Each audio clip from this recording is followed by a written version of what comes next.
In Kirui, Citizen TV, Nairobi.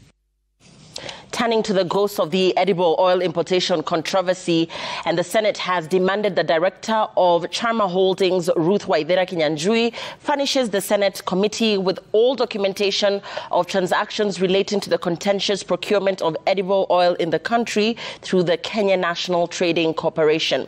The parliamentary watchdog investigating the 16 billion shillings edible oil importation scandal also sought to know from the director of Charma Holdings, Ruth Kinyanjui, the whereabouts of a huge consignment linked to the firm that was neither received nor distributed in the country. Seth Olale has the details.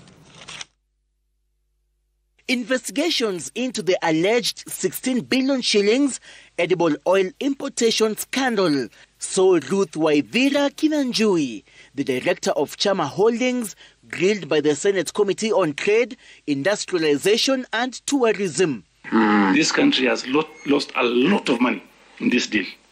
And this deal was initiated by cartels. Okay? I don't want to say it is her, but cartels that increased the cost.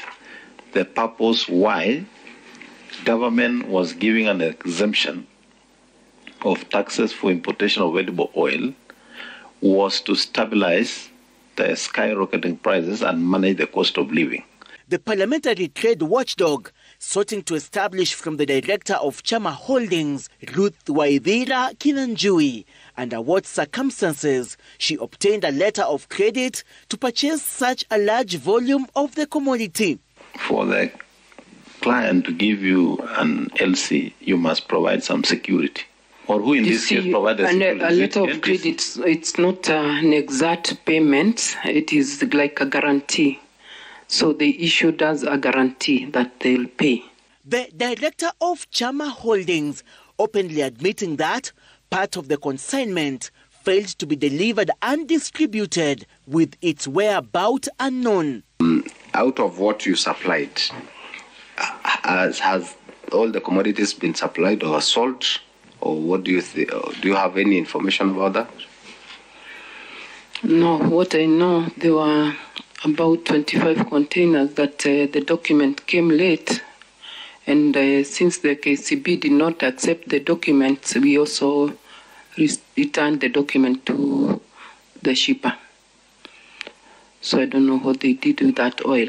The legislators who faulted the Kenya National Trading Corporation for using middlemen to import the edible oil other than dealing directly with the suppliers, openly expressing concerns as to whether there was value for money in the entire deal. You are asking the price that we concluded on with them, because that was the market the price then? $23. $23. And what was the prevailing market prices locally?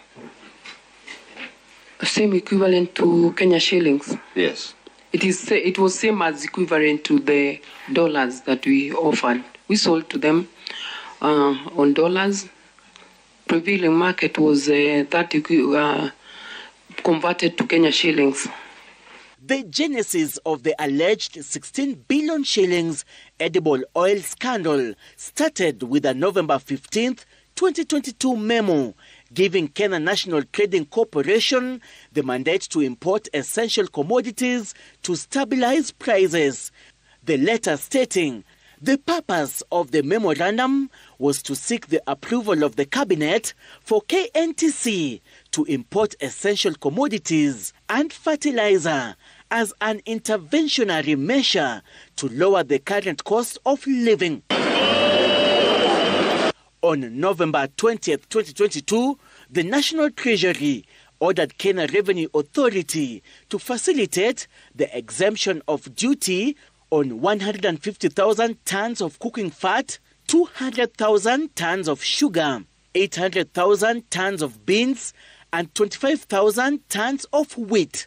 Thus, duty on edible oil was operationalized through a November 2022 Gazette notice establishing the National Steering Committee on Drought Response.